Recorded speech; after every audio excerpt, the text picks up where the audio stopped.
Salut tout le monde. Vous savez très bien qu'une fois que c'est foutu, on aime bien réparer foutu pour foutu. Parce que ça permet de tester des choses débiles qui souvent fonctionnent en plus. C'est pas forcément beau, on ne gagnera pas un concours de beauté avec. Mais des fois, c'est vraiment bien fonctionnel. Nous avons donc ici un Erevo 2 dont on avait arraché, souvenez-vous, les sphères. Et c'est pas tout. Nous avons donc déjà coupé un bout des bras, repercé et mis plus loin, mais le problème, c'est que le filet de ces sphères est pas très profond. C'est ce qui manque pour bien gripper dans le plastique. Évidemment, si ces sphères tiennent mieux, on va aussi d'échapper plus souvent sur les rotules de l'autre côté. Alors, ce qu'on va faire, c'est qu'il y a un moyen avec la colle bicomposant Inotech qu'on a reçu de Patrice Chevrier, allez voir sa chaîne, @paterc44. On peut faire ça. Il y a dit lui la colle à se faire direct dedans, ça tient super bien, ça ne t'empêche pas de la démonter puisqu'une fois que c'est dur, ça peut ressortir. Et nous, on va essayer autre chose. On l'a déjà fait dans le X-Max, les inserts laitons. Alors dans le Max, on a essayé au niveau des skid plates, ça ne marche pas parce qu'il n'y a pas assez de matière. Les puits de vis sont pris dans les nids d'abeilles, donc on n'a vraiment pas assez de matière. Là, on va essayer. Et c'est assez profond, on peut peut-être en empiler plusieurs. Après, derrière, j'aimerais bien rester dans la viande et du plastique, comme on dit chez nous, dans la chair, pour fixer le bordel. On va te mettre à l'envers, mon petit. Les chapes renforcées sont commandées, puisque c'est derrière, on avait arraché une chape, on avait mis une chape de secours qui traînait là. Mais c'était pas une renforcée de Revo 2, mais encore bien une vieille de Revo 1. Je vais toujours pas passer sur les pièces en alu ici. Coûtent très très cher, sont fous. 50 € la paire.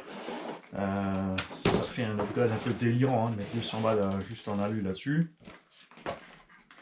Je préfère retordre de temps en temps mes pièces en ferraille. Alors, on a barboté un tout petit peu le trou, parce que normalement il ne faut pas plus que ça. Alors pour rester face caméra, ça paraît facile. On va chauffer le bordel. Alors moi ce que j'aime bien faire, c'est le poser dessus. Et tu chauffes derrière. La vis va bien sûr chauffer la pièce. Et dès qu'on aura à cette température, regarde, ça rentre. Tu t'arrêtes. Attends. Hervé, lui, avait acheté la petite machine qui va bien. Le problème de cette machine, c'est qu'elle a trop chauffé pour l'usage qu'on en fait. Voilà. Là, surtout, tu ne bouges plus et tu laisses bien refroidir. Ça va mettre un certain temps, d'accord? Il est possible aussi que le bordel ressorte. Non, ça a l'air pas mal. C'est là que j'ai pris la mauvaise taille, que la vis c'est du 5. Mais comme dit, foutu pour foutu. Non, les outils sont de l'autre côté. Mani, tu veux bien te concentrer 2 minutes? Alors, les projets pour ce dimanche, ça va être décalé parce que j'aurai jamais de la vie le temps de vous présenter la chose et de faire déjà le montage, même ne serait-ce qu'une partie. Cette année, je vous ai dit, ça va être chaud pour les vidéos parce que je vais m'occuper, c'est le plus petit cornichon, hein, c'est et le concombre. Et parce qu'il est en dernière année de lycée. La deuxième, il a fait un peu les vacances en fait. Si ça va aller. Oh, les stages, j'aurais besoin de noter. Cette année, il découvre la philo et tout le bordel et il était clairement pas prêt. Ah, c'est pas comme si j'avais prévenu. Et donc, je vais l'aider dans ses déplacements, ses machins, ses bidules, cours de soutien, tout ce qu'il faut. Tout ce temps-là, on va le prendre sur la RC parce que l'avenir du gamin passe largement avant. D'accord? Je vais m'occuper aussi plus de J parce que ça fait 7 ou 8 ans maintenant qu'on a la chaîne. On va dire les 4-5 dernières années, surtout la chaîne s'est développée à fond. Bah oui, Mani, t'as mis un CRM4 et c'est une vis de 5, c'est bien ce que tu disais. Oh le couillon. J'ai pas d'insert de 5. Je savais qu'il y avait une arnaque dans l'histoire. C'est dommage, c'était bien parti. Ah, c'est pas grave, on va la ressortir. On va refaire pareil. On va commander des 5. Parce que, alors j'ai commandé les bons triangles. mais je veux les user jusqu'à la moelle. Ça, ce sont les triangles d'origine. Il faut maintenant les renforcer. Alors, sur les renforcer, je ne sais pas si la sphère va tenir vraiment mieux. Ou comme dit, si après, elle ne va pas systématiquement aller s'arracher ailleurs. Donc, c'est pareil, on chauffe. Allez, sors de là. À vue. On va essayer de tirer relativement droit. Ok. On va mettre ça de côté. Bien. Et du coup, nous allons faire méthode numéro 2. Enfin, je vais quand même rapidement vérifier si dans ma boîte à outils là-bas, j'ai pas quelques inserts en 5. Mais effectivement, je crois pas. Je crois pas avoir pris du 5. Nope. C'est vrai que c'est pas très courant non plus, de toute façon. Ouais, t'es là.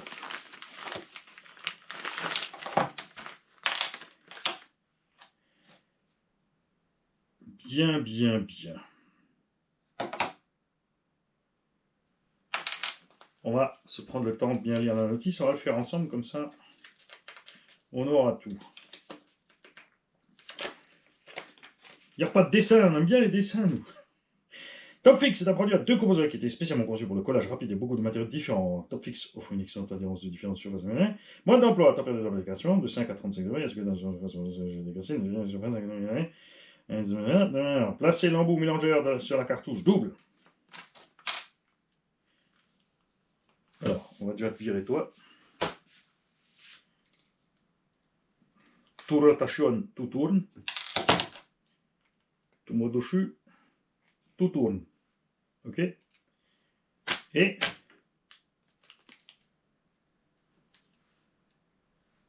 pourquoi il y a un petit piston alors qu'il en faut 2? Ah, mais c'est parce que ça, c'est le genre de truc qui est prévu avec des petits pistolets. Tout simplement, normalement, tu reçois un petit pistolet. Alors, assurez-vous que les outils nécessaires sont prêts. Cet office sèche rapidement. Placez l'embout dans sa cartouche. À la première utilisation, des nouvelles cartouches pour faire sortir les 2 premiers centimètres sans les utiliser. Ok. Nous allons donc prendre un petit truc en plastique propre. On va nettoyer un peu tout ça.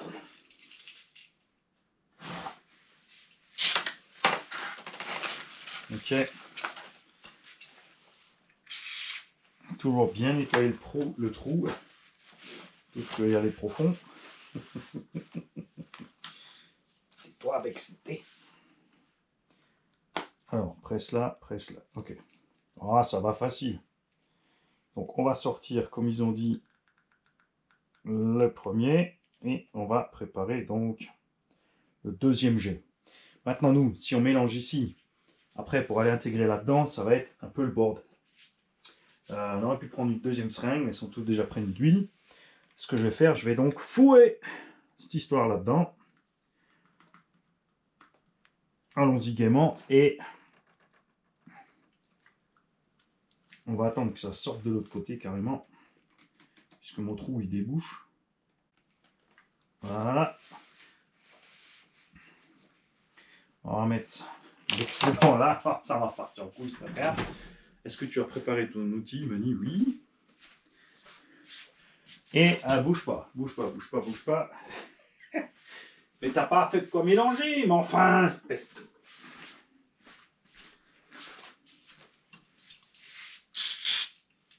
Filetage aussi, Mani. Ok. Ah oui, mais là, voilà, c'est ça qui va pas. Attends. Si maintenant, moi, je m'amuse. Ah oui, ça devient... Ouh, effectivement, on va pas traîner. Hein. Tant pis pour le mélange. Ok. Bien sûr, maintenant qu'on a mis l'insert, il nous manque un petit bout au début. Et nous, on va essayer de retenir un petit peu la sauce derrière là. Ah, mais c'est ça en fait, regarde. Mon problème, il y a aussi du fait que je n'arrive même pas correctement au fond du filet. Donc on va prendre un forêt en 4. Ah, j'ai fait de la cochonnerie. Alors, un petit M4.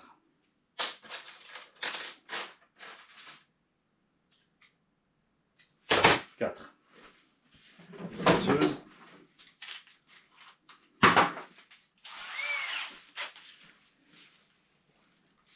Ah ouais, la vache, c'est déjà devenu caoutchouteux le truc. Ah ouais. Oh, comme ça va vite. Je vais vite dégager mon forêt avant qu'il colle dans le bordel. Ah bah il a pas à côté... Hein. Patrice, il m'a dit, tu fais attention, ça va vite.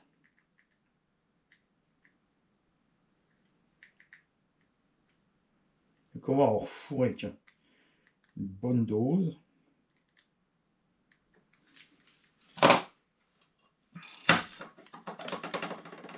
Donc mon problème, c'est que mon filetage ne rentrait pas assez loin.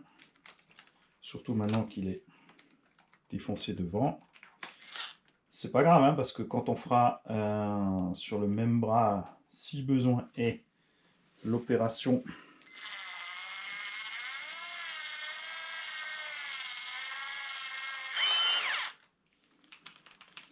avec l'insert de 5,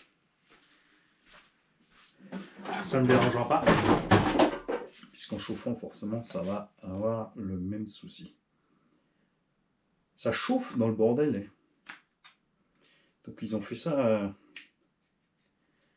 une espèce de truc vulcanisant, truc muche. Bon, l'idéal maintenant, ça serait de pouvoir le nettoyer, là, le bordel, parce que celui-là, sinon ton embout, il est perdu, c'est ça? Bon, il n'y a plus qu'à attendre Fafef. On mettra bien sûr ce qu'il faut.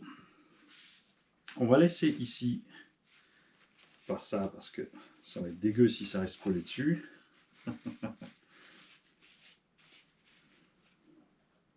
Ça fait déjà une espèce de caoutchouc là. Et là, Patrice vient de dire, mais espèce de couillon, t'as pris le mauvais. Ça, c'était pour coller les pneus. C'est pas exclu, hein. Tu me diras ça, Patrice. Mais non, je l'avais mis de côté. Il va me dire, non, ça c'est machin caoutchouc, espèce de pignou. Tu n'arrives pas à tenir grand chose à ton triangle. On verra quand ça sera sec. Mais il me semble bien qu'il n'y avait plus rien d'autre dans le tiroir. Hein. C'était bien le seul composant que j'avais là. Tu as remarqué, il n'est pas sûr, Mani, quand même. Hein. 2 cas plastique. Et je vais me faire engueuler par Patrice. C'est bon, 2 cas plastique. J'ai eu chaud aux fesses, moi. J'ai eu chaud aux fesses. Hop. Hop. Je vais nettoyer l'embout. Tout simplement, on va passer ça vite au compresseur. Comme ça, moi je peux récupérer ce truc-là. On se tient au jus. On verra sur le terrain ce que ça donne. Je vais voir ça. Et on va le poser de côté en attendant. Ouais, ce qu'on va. C'est pas la peine de s'amuser à mettre une autre chape à l'arrière, juste pour avoir dit qu'on l'a mis, parce que les autres chapes devraient arriver fin de semaine. Donc je vais mettre la chape pour quelques minutes. Tu vois, parce que sur le terrain, elle ne tiendra pas. Vous faites pas avoir avec ces histoires de chape sur les Traxxas Erevo 2. Méfiez-vous aussi que beaucoup de catalogues ont mélangé Erevo et Erevo 2.0. Attention, si tu mets juste Erevo VXL, c'est souvent les 1.16. Ça aussi, hein, vous faites pas avoir, vous allez avoir des prix, des fois vous dire, ah c'est cool, regarde, c'est comment, c'est beaucoup moins cher.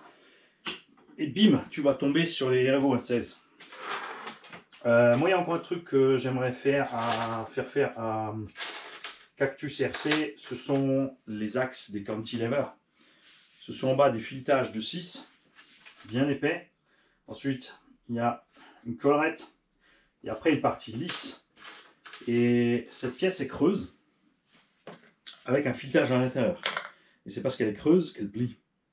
À l'époque, on trouvait les Lunsport en titane qui étaient d'une pièce avec un filetage extérieur et un écrou dessus.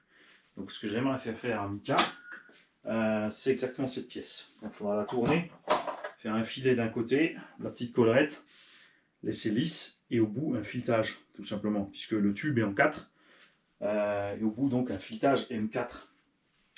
Le problème bien sûr, si tu as bien reconnu le truc si tu es usineur, c'est que tu ne peux pas prendre un axe de 4 pour travailler, puisque déjà la collerette en bas est plus grande, puisqu'elle empêche le roulement de se déboîter. Donc il faudra prendre un axe de 5. Et de toute façon, le filet en bas est en 6 carrément. Je crois que c'est du 5 ou du 6, je vais vérifier si c'est du 5 ou du 6. J'en ai peut-être une qui traîne là. Bouge pas. Alors. Ouais, je sais, je dois faire le sous-mythe. Ah, j'en ai pas ici. Je vais aller là-dedans. Donc là. Bon, c'est dommage, tu sais pas de quoi je parle. Je vais te sortir ça de là-bas.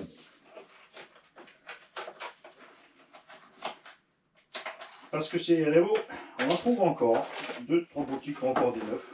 Alors on ne sait pas si la production a été arrêtée, si elle va se relancer, etc. S'ils prévoient un remplacement, je pense pas, comme dit, parce qu'ils sont partis sur le sledge. Donc la pièce qui est ici, qui rentre là-dedans, tu vois, l'erreur, c'est ce filetage à l'intérieur. La pièce est creuse, et si tu mets une vis trop longue, elle bute au fond. Donc tu dis, bon, la vis, normalement, elle fait la jonction, mais ça arrive à plier quand même. Et en faisant ce truc, donc en partant en 6 mm, en faisant ton filetage ensuite en bas, si c'est du 5, donc M5, la collerette tu peux laisser en 6, ensuite tu passes en 4, et le filet au-dessus M4, puisque le filet en M4, il faut plus de matière que pour faire la partie lisse.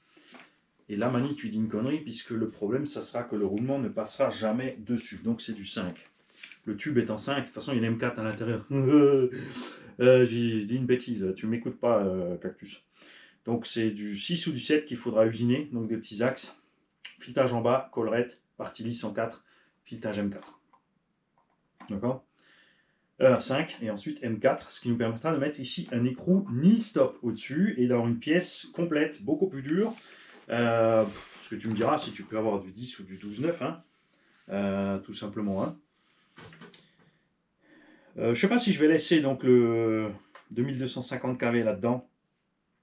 Il va super bien. Hein. Bon, turbo, c'est exagéré. Ça consomme un max et ça chauffe, mais il fallait qu'on essaye pour s'amuser. J'ai quand même envie de profiter de ce combo plus dans Ultimate Magic, par exemple, où il pourra s'exprimer un peu plus avec son turbo. D'un autre côté, on va peut-être le laisser là, hein, il mérite, et racheter le combo. J'ai pris une paire de triangles renforcés inférieurs et supérieurs à l'avant au cas où. Donc un gauche, un droit. Je suis super content avec le cerveau 35 kg ici, 9 iMode. Allez voir en ce moment sur AliExpress, attention, 9 iMode a sorti une série de cerveaux avec les corps en plastique, et nous on a lu, donc c'est encore moins cher. On en a pour 20 balles à 35 kg, ils ne sont pas étanches. Je rappelle que ceux-là, avec les boîtiers full alu, sont IP67. Yipin aussi, hein, tu trouves des cerveaux 35-50 kg à 20-30 € en ce moment. Donc rebadgé 90 ou 100 balles, normal, c'est normal. Il faut toujours te mettre ta cartouche. Et au fur et à mesure des casses, je changerai les choses. Alors les leviers plastiques, j'aime bien parce que de temps en temps, tu as trop d'efforts, ça va te péter un levier plastique plutôt qu'autre chose. C'était beau avec les leviers alu sur le Summit, hein, mais c'est sûr, là j'ai eu envie d'acheter les triangles orange, de faire les leviers en alu bleu, les biellettes en alu bleu, mais encore, voilà, c'est un engin, il va pas rouler tant que ça. Avec le temps, là, il va rouler moins. Donc ça m'embête vraiment d'aller mettre encore 200-300 € dans la construction. Pour l'instant, vous avez vu qu'après, au fur et à mesure, des fois que mes engins servent moins, je dépense quand même un peu plus pour les laisser beaux. Après, acheter un neuf pour le faire beau, ça ne m'intéresse pas non plus. Hein. Faut pas abuser, faut pas déconner. Mais voilà. Alors, j'aimerais qu'on cause un peu Erevo là. Tous ceux qui en ont, qu'est-ce que vous aimez dessus, qu'est-ce que vous n'aimez pas, quelles sont vos expériences avec la machine. Il y en a plein qui la détestent. Parce que c'est une machine qui, je sais pas, il faut un feeling, ça se conduit autrement. C'est pas... tout le monde n'y arrive pas. Il y a des gens qui arrivent à faire des trucs de dingue avec le Revo sans avoir trop de problèmes. Les petits trucs courants, là, ça, on les a provoqués. Quand tu vois aussi un petit peu ce qu'on lui a mis dans la tronche, tu peux pas dire qu'on y a les mollo, des triples backflips loupés plantés dans le sol, tu peux pas dire que la machine est mauvaise. Ça, c'est sûr. N'est-ce pas? Et cet engin, à la base, c'est juste un excellent tout-terrain. Je vais quand même te mettre ta chape, toi. Comme ça, tu ne pendouilles pas là, lâchement au milieu. Voilà qu'on papote. Évidemment, moi, ça m'a fait chier au début d'arracher tout l'arrière là, au niveau de l'aileron. Sur celui-là, ça n'est pas encore arrivé. Mais on a rajouté donc une barre de pare-choc arrière de Summit. Enfin, celle-là, en l'occurrence, merci à l'abonné qui me l'a envoyé, a été imprimée en 3D. C'est super cool. On a le pare-choc derrière au cul, donc quand on tombe sur le cul, ça fait moins bobo. Restera toujours que quand on va tomber dans cet angle-là, ça va foirer. Donc c'est vraiment à toi de voir comment tu te gamelles avec la machine. Chaque machine, en fait, a ses angles qu'elle supporte très bien pour les gamelles et les angles qu'elle ne supporte pas du tout. Moi, j'ai pas encore modifié l'avant ici. Jean a dû le faire la dernière fois sous le pont. La platine avant est tenue par une seule vis et après elle se déclipse. Moi, pour l'instant, elle est encore dedans. Tout va bien pour l'instant. Quand ça m'arrive, sur l'ancien c'était un peu plus large, là je vois juste un peu plus fin. Et c'est très bizarre parce qu'à l'arrière on est mieux fixé que ça. Les deux vis qui sont en bas tiennent cette plaque alors que là non. Donc je vais faire un trou de plus au milieu quand ça va m'arriver pour réussir à mettre la chose. Donc ceux-ci sont les chapes où il faut se méfier puisqu'il existe plusieurs modèles. Et la différence est... Ah bah tiens, j'en ai une bonne là. Regarde. Ha, bah.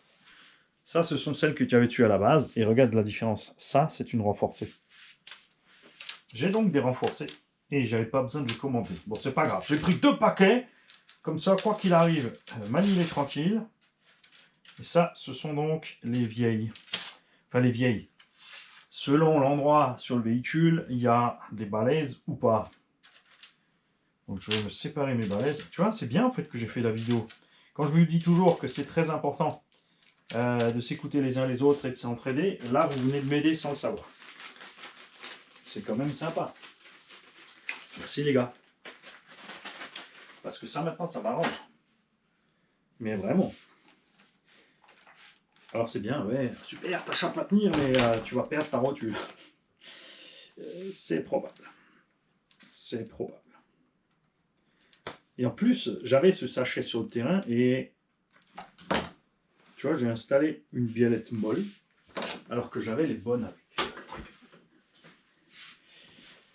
avec. Ceci existait en une pièce à un moment donné aussi. J'avais mis sur mon Summit.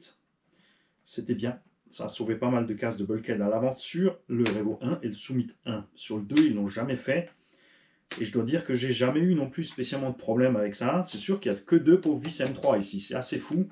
Mais on plante sur le nez. Alors évidemment, si tu fais des roulades et tu arraches là, tu tires dessus, tu vas peut-être l'arracher. Hein.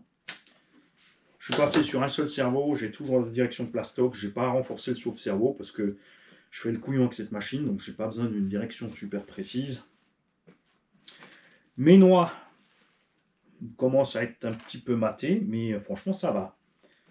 Et là aussi, certains vont se demander, vont se dire, attends, on t'a vu faire n'importe quoi avec ton gaz frein et des triples et des machins, des bidules, pourtant tes noix ne sont pas marquées. Ben, feeling, c'est justement ce que je vous dis. Quand je récupère des machines avec les noix défoncées avant-arrière, je sais très bien que le conducteur de la machine, en fait, n'a pas le feeling gaz frein nécessaire pour s'en sortir avec la bagnole. Et toi, pourquoi tu veux pas aller dessus?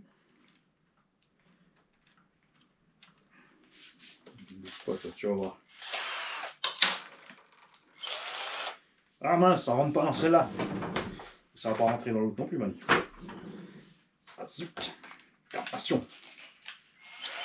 Je n'ai pas non plus encore mis le renfort arrière à lui. Tout ce que j'ai fait, c'est donc couper mes bras pour rentrer mes sphères plus loin. Je répète, là, celle qui n'a pas tenu, c'est parce que on avait déjà foiré le filetage. Vous avez vu, les autres sont encore dedans, ça a fonctionné. Hein. Je vais remettre les mâcheurs aussi. Très important, le choix des pneus, selon ce que tu fais. Alors, ça roule beaucoup mieux avec les ICC. Là, alors, il n'y a absolument pas photo. Est-ce que ce filetage a déjà été utilisé de l'autre sens? Attention! L'autre connerie. Donc, regarde. Alors, celle-là, elle est plus balèze que la première que je t'ai montrée. Celle-là, elle est quand même beaucoup plus balèze. Regarde. Et elle a un petit 3 ici. Et la petite rainure. Alors, ils ne sont pas allés en mettre partout. Pourquoi? Ben, économie. Économie. Ils l'ont mis seulement aux endroits où c'était absolument nécessaire.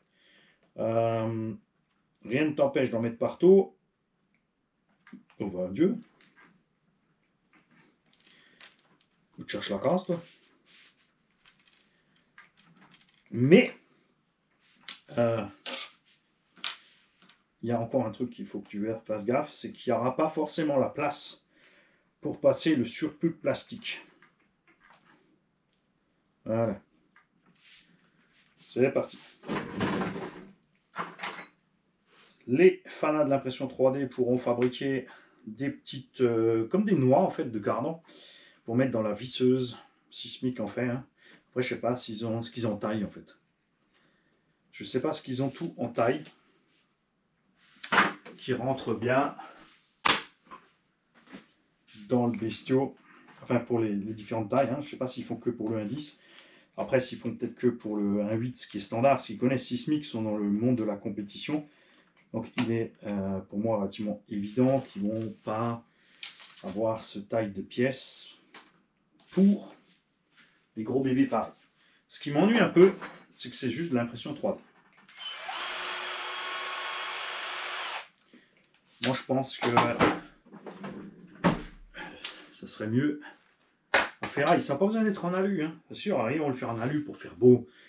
Mais franchement, tu n'as pas besoin. Mes biellettes sont tous fixés à l'intérieur pour que les bras descendent un maximum. Alors oui, c'est moins stable. J'ai de la 7 ou 800 CST à l'intérieur de mes suspensions. D'accord. J'ai recommandé un cardan central plastique aussi parce que c'est quand même très durable.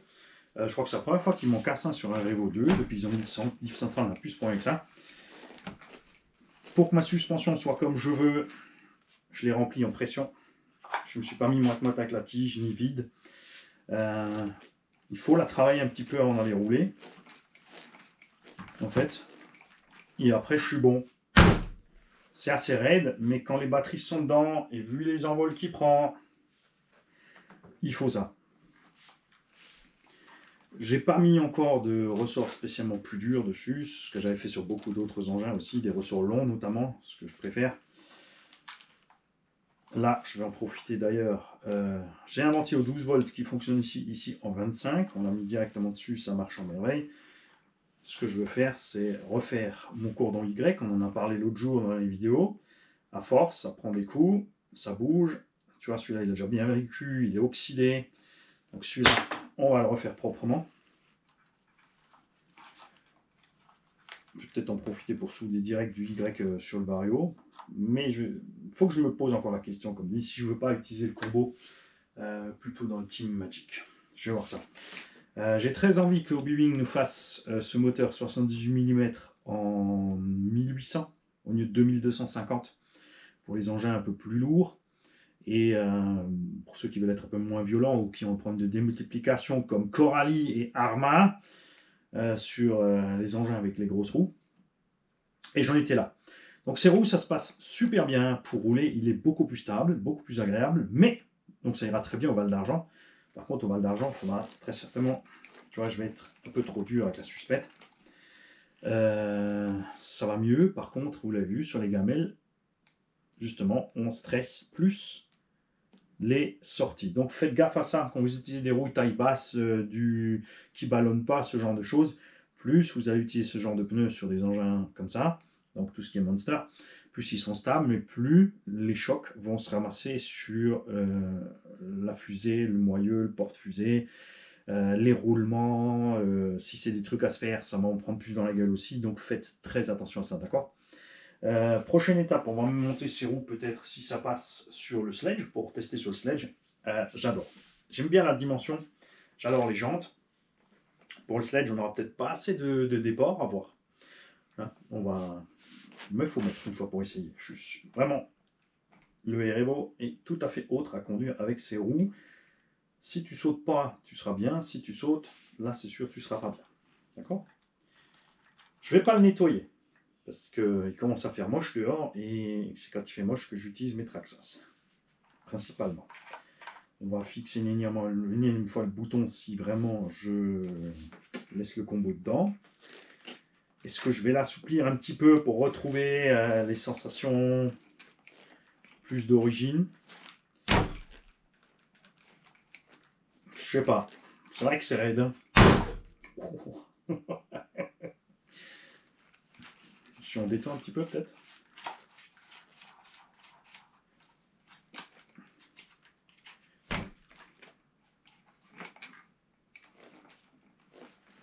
On va voir. Alors ouais, je fais ça maintenant statique, tu vois, et quand j'aurai les batteries dedans sur le terrain, je vais resserrer parce que ça va être trop mou. Donc quoi qu'avec, tu sais quoi aussi, la grosse différence c'est les pneumatiques, puisqu'avec les mâcheurs, ici c'est vrai que déjà j'ai le déport, donc on augmente la distance. Si on augmente la distance, on augmente le bras de levier sur la suspension, donc elle s'adoucit et le pneu aussi est beaucoup moins dur. Donc touche à ton cul, Mani. Qu'est-ce qu'on mettrait comme combo à bord? T'as plus rien, Mani. Faut t'acheter un nouveau combo. Non, on va pas acheter un nouveau combo. Puis celui-là, il passe bien, il est dedans. Là, t'es juste à couper ton truc d'amorto, laisse-le dedans. Si, achète autre chose pour le Team Magic, c'est pas grave. D'un autre côté, ce serait peut-être le moment de repasser sur un 68, peut-être, dans le Team Magic, pour repasser vraiment en mode buggy léger. Ah, j'ai les crampons. Laisse-moi tranquille, on va mettre 10 mm d'élargisseur et on va le rendre un peu plus... Ça va finir en Monster Truck, ce Team Magic. Ça va finir en Monster Truck. Donc, entre-temps, j'espère que vous avez le temps de mettre vos commentaires. J'attends de vous lire dans les commentaires. J'ai envie de savoir votre expérience avec les R-Evo, ce que vous aimez, ce que vous n'aimez pas. C'est sûr qu'avec le temps, ce qui est vraiment le plus flagrant, les gens qui aiment le R-Evo, c'est à cause de sa suspecte, parce qu'il passe dans tout terrain comme ça, et les roues ils font comme ça. Pour les sauts, c'est là qu'il y en a le plus qui le hait, parce que c'est là que tu casses le plus. Et comme dit, débattement de suspension, boîte de réduction, cush drive, différentiel central, donc la transmission est bien protégée. C'est une boîte en plastique, j'en ai encore flingué aucune. C'est quand même assez délirant quand on voit ce qu'on lui met. D'accord? Les cardans centraux aussi, c'est la première fois qu'ils m'en pètent un. Là, j'ai fait mon petit bricolage avec mon cardan acier. Alors attention, prévoyez assez de jeu si vous faites ça. Le châssis flex beaucoup, il y a de fortes probabilités, c'est pour ça que j'ai recommandé des cardans plastiques, qu'à un moment, je vais taper et que je vais aller flinguer diff central ou arrière. C'est pour ça que je n'ai pas envie de le laisser trop longtemps ce cardan central de l'autre côté. Si tu sais pas mani, tu ne sauras jamais si ça tient longtemps. C'est vrai. Pour les azos, il existe cette pièce en alu pour rigidifier tout le châssis. N'oubliez pas que ça pèse. Après, ça pèse en bas, donc pour la stabilité, ça peut être bon. Et tous ceux donc, qui roulent sur circuit ou terrain plus plat, comme au Val d'Argent, eux, ne vont pas apprécier le Revo parce que tu ne peux pas brider le débattement, sauf si tu ouvres les amortos et tu mets des cales à l'intérieur. Mais là, tu sais ce qui va se passer. C'est comme si tu mets les biellettes à l'extérieur sur les triangles.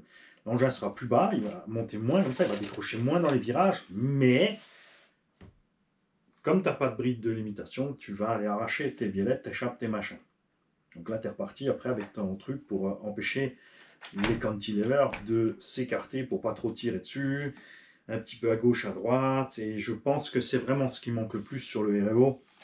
C'est une partie plus large ici, d'origine aurait dû être prévue. Triangle un peu plus plein à l'intérieur peut-être et une bride de débattement. Mettre une sangle là, ça sert à rien puisque c'est une tige. Mettre une sangle uniquement sur la morteau sert à rien parce que tu vas toujours tirer sur tes chapes. Parce que le problème des cantilevers, c'est que tu te retrouves avec 4 chapes, 4 rotules, à la place de juste la morteau. Là où tu as arraché la morteau, là tu as plus de pièces. Tu as encore ici l'axe qui peut se tordre, comme dit, ça fait plus de pièces. Par contre, ça permet avec, tu vois, de faire tout ce genre de choses facilement sans rien dans le chemin. Pourquoi j'avais fait aussi dur? Pour les sauts, même, parce que tu y allais comme un cochon. Ne vous inquiétez pas, j'ai une carreau d'origine de Erevo, une jolie, hein, que j'ai achetée à un moment donné. Mais en attendant d'avoir un MT Sport à l'ancienne, avec les bras courts, les amortos courts, pour lui mettre cette carreau dessus, on va laisser ça comme ça parce que j'aime beaucoup. C'est vraiment le look extérieur avec ses roues et cette carreau du MT Sport 1, le tout premier du nom, qui était en 4S, sans diff centrale, avec les batteries en arrière. Du grand n'importe quoi. Mais voilà. Je ne suis pas encore décidé. J'en ai vu un ou deux sur le bon coin, mais bon, pas avec cette carreau. Hein. Je parle juste d'MT Sport. Il y en a un qui a déjà le diff central aussi, mais j'hésite encore. Le MT Sport, ça reste un MT, mais c'est vrai qu'il est plus proche du Muggy. Donc il faudrait, tu vois, c'est l'inverse. Au lieu d'avoir des engins genre Sledge et Arma et Kagama qui font des engins avec des roues grosses, qu'ils appellent ça Monster, qui rentrent dans la catégorie Monster, Serpent. Serpent qui s'est vraiment glissé le mieux dans cette catégorie. Hein. Alors, ils ont quoi fait ils ont merdé pour l'histoire des diffs et des roulements épaulés. Ils n'auraient pas dû prendre la série 811 pour le faire, mais ils ont fait les meilleurs pare-chocs. Ils n'ont pas trop merdé l'étagement, carré moteur. Bon, carré moteur, je dirais qu'un peu moins ça aurait été bien. Les élargisseurs, c'est un peu trop. On aurait préféré des jantes à déport. Ils ont mis des amortos énormes pour faire des amortos énormes, c'était pas nécessaire non plus. On aurait préféré 4 amortos arrière de Serpent Truggy. Et l'économie faite sur ces amortos, foutus dans les roulements plus gros et peut-être, comme dit, des jantes à déport par les élargisseurs. Donc eux, ils sont vraiment mieux fait le Snake dans la catégorie Monster avec un Muggy. Et au Bauhaus, si tu prends l'MT Sport, c'est l'inverse. Lui, c'est l'MT Sport qui se glisse chez les Truggy. Donc il faudrait le refaire pour voir un petit peu ce qu'il encaisse. C'est différent hein, que le châssis TVP et tout machin. C'est différent. Faut voir. Mais je pense qu'il s'en sortirait pas mal. Oui, mais il y a toujours ces histoires d'amortos qui touchent en haut. Je pense qu'on va passer avec une tourelle au Bauhaus chez RC Baiji pour faire une pièce parallèle qui se mettra sur la tourelle pour rigidifier la tourelle. Et une pièce devant pour éviter que ces cavaliers ne plient là pour aller taper ces amortos. On verra ça. Je vous souhaite à tous une belle journée. Je vous dis à demain. Ce que j'aimerais faire dans l'idéal, c'est préparer le Creighton pour la tombola. Donc il est déjà gagné. Hein. Je vais le nettoyer pour les utilisateurs. Et préparer aussi le Hobo Hyper VSE 1 qui sera donc à rendre à 300 balles avec le ventilo, les réglages faits. Il n'y a rien besoin de plus hein, parce que le cerveau est bon, la radio est bonne. Il y aura plusieurs types de pneumatiques avec. Et puis voilà. Et si j'ai encore une petite carrosserie peut-être renforcée, sympa qui va dessus, autre que buggy, ça pourrait être rigolo aussi. Hein. On verra. Demain matin, si je suis dans les temps, là, je voulais pas m'étaler comme ça, mais c'est comme ça. Il parlait le jour, il parlait la nuit, il parlait partout, il parlait toujours. T'aimes ça parler, hein, Manu Quand c'est pour la RC, ouais. Sinon, non.